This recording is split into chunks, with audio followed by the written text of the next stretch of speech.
mech is actually spectacular over here. Let's go ahead and introduce our players. In the bottom left-hand corner, we have Violet from Team Mizubu as the purple Zerg. In the top right-hand corner, we have Empire BeastyQT as the green Terran. Now, why do I think that mech is going to be good on this map? Well, let's first talk about Bio a little bit. Bio is considered not nearly as effective on this map because of how powerful Broodlord and Fester is these days, especially with that Ghost nerf. Just attacking directly into this 4th base as Zerg is the only attack you have to do. You can actually keep a Terran on 4 base, which actually sounds kind of scary, but give them the main natural 3rd over here and then the 4th. And just say, I'm going to deny you this every single time and defend the whole game.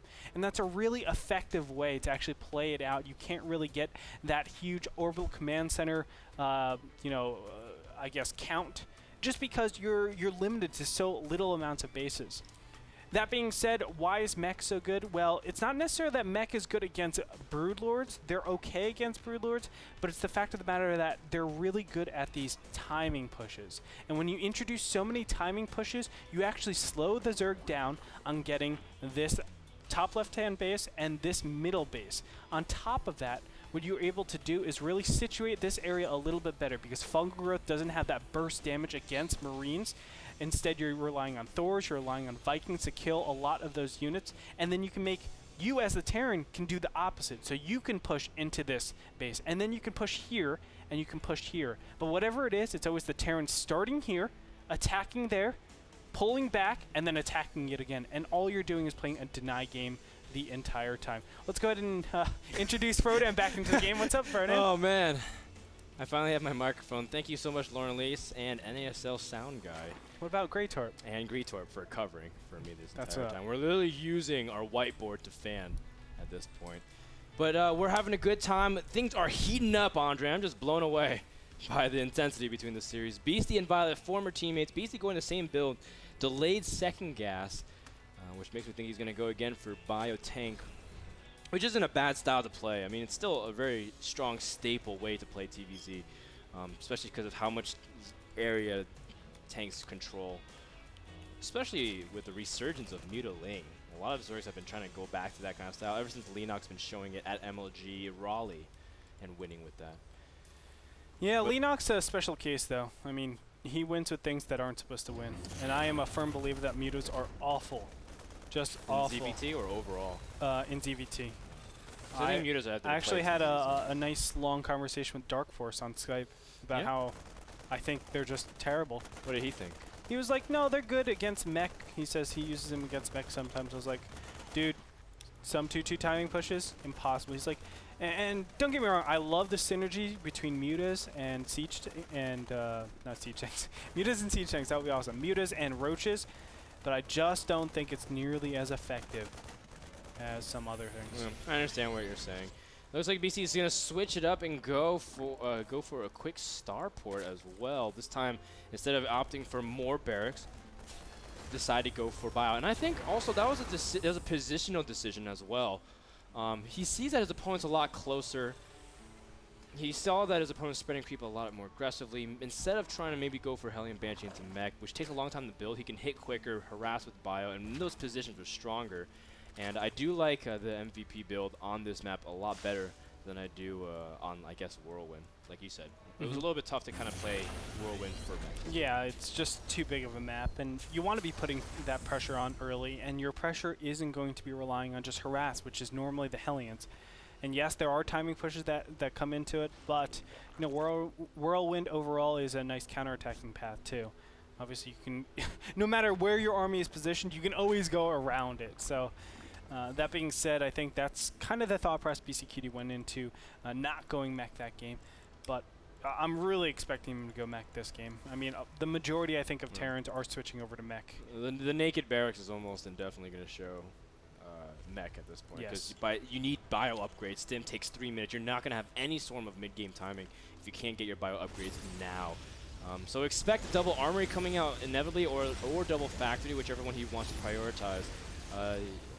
You do like the Hellion Thor build, right, from MVP, or do you like Hellion Tank still better? I think Hellion Thor is safer. Hellion Tank is stronger for pushes.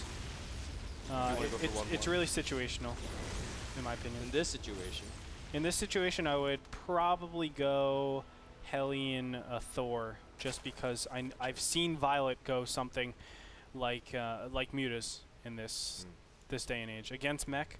I have seen him do that. He did that against Select in the NASL Sunday Showdown only a couple months ago. So just knowing Violet's range, if I was up against someone a little bit more standard like Rhett, even he goes Mutas sometimes here and there, but I would probably not go Thor's against him right off the bat. I would get Thor's incorporated a little bit later on. Oh, I like this from Beasty as well. Throwing in a Viking, even though he's made the standard 2 Banshees to control space. He is going for the double armory. We were talking about start that +1/+1 super early, so that way you can have a nice 1-1 timing if you really want to, and then add the factories. From there you go directly for Thor's, but we do have the 2 Banshees. The Zerg trying to sit around the Hellions as well. You have to micro this very nicely. Beasty dodging the Spore Caller. He does have Cloak as well, and even though the Zerg seem to clean up most of the Hellions, a few do survive enough to threaten the drone safety. Yeah. Violet has to protect his drone a little bit better. His queens are now there, but just moves outside with a detection range, and another queen drops. Great attack from Beasty this time. This is like immeasurable damage right now. Actually, it's very measurable, but I'm just saying it because it's so much done. Killing queens, killing a ton of drones. Look at the income tab, 62. What? How is that possible? He's still droning. He only killed 10 drones? It seems like it was so much more, Frodan. And Beasty's been making SCVs this entire time of triple orbital, so his macros just has still been on point, and he's in the process of switching over his factories. Yeah. And yes, a lot of people may think like, well, shouldn't his resources be lower? Well, when you first get your first batch of factories, their factory units are pretty expensive, so you'll be able to spend them really quickly. Yeah, that's exactly right. And for now, I mean, a lot of his gas is going into the initial just building the factories.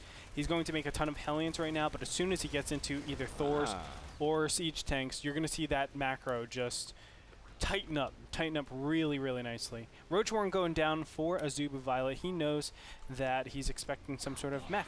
I mean, he saw the Raven out. Not only that, he saw the 4 gases up. He saw that Hellions are still being made, and when Hellions are still being made, you're most likely, well, you can go some sort of all-in with Marine Marauder Hellions, but most likely this day and age, it's going to be some sort of mech. Yeah, no Marines have been shown either, so Violet has all the indications in the world. Nice harass from these patch of Zerglings. He's killed off 8 workers in response, 9 workers in response to Beasty's 10 kills. So stabilized pretty well. Now Violet is making Mutalisks while going Roaches. This is a style that Violet does like incorporating. Even throws in some Banelings once in a while. It kind of spreads out his gas accordingly. And that's how he kind of confronts. But the 11 Mutalisks, now that Thors are out, I don't know how effective it'll be. Beasty also can drop a point defense drone, which you might not think does too much, but it actually can help Thor out significantly. Mutas actually attack surprisingly slow, so that's a big problem. And they actually don't do that much damage either. Well, they might do damage now. There's only a single Thor, and you know what this is? Oh, wow, auto turrets are going to be dropped. Very interesting choice. The Raven is going to be targeted down. I think... that's a good win. Yeah, that's correct. Going for the Thor, even though people are like, oh, you can kill him with that number, you can actually kill a Thor with 5 Mutalisks. Fun fact for everybody. But the fact of the matter is the Thor can be repaired. You don't know what's behind that. Another Thor might show up. All of a sudden, that whole, the whole investment that you did just to kill that one Thor is completely thwarted, and your Mutas are just awkwardly damaged, and they can't do anything. So that was the correct decision to actually take out the Raven. But from here, I mean, it's hard to tell, but Frodan, how do you feel BeastyQT is doing right now? Yeah, well, losing the Raven is kind of tough because he traded 3 Mutas for a Raven, which is nice. Oh, he's going to target down Siege mode. I think Beasty was doing pretty good, but I think Violet is really just baiting a lot. And Violet, oh my God. He's making mass Roaches. He baited a lot of Thors all the way up to just defend against that single, not that single, but the single Muta harassment. And now Roaches are going to terrorize this 3rd base. Yeah, the Banshee should be out on the map detecting this kind of attack and weakening the Roaches ahead of time. So Violet baited it so well, and Beasty's not able to get in position. If he can get just a couple of tanks and a couple of Thors with just Hellions to block and Banshee softening it, and this mech, or this Roach push would be completely useless against mech, and that's how MVP would defend against it back when he was playing against Nurchio and other Zergs. But man, this is just such a good job. BeastyQT GG's because the Roaches are already in the production line, and a quick swing of things was Violet tied up the match. Yeah. Well done by Empire Violet. I really like this timing. It really punishes people that overmake Thors. Now, let me explain why Thors are so good in this matchup. Not only is it anti-air, but it's just a nice tank. Now, what ends up happening is that the roaches start attacking stuff. And normally, Hellions are a good tank, but because they are kind of brittle, they die really fast. What you end up having when you have a single Thor is all the units sting there for at least 2 volleys of roach fire. Or, excuse me, not 2 volleys of roach fire, 2 volleys of siege tank fire.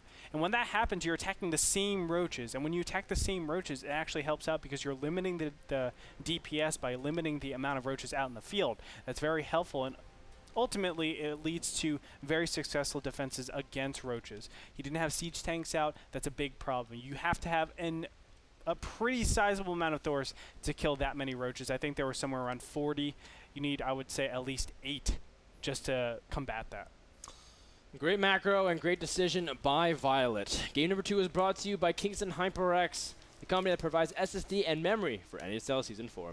Game number 3, deciding match. Who takes it home? We'll find out right after this commercial break.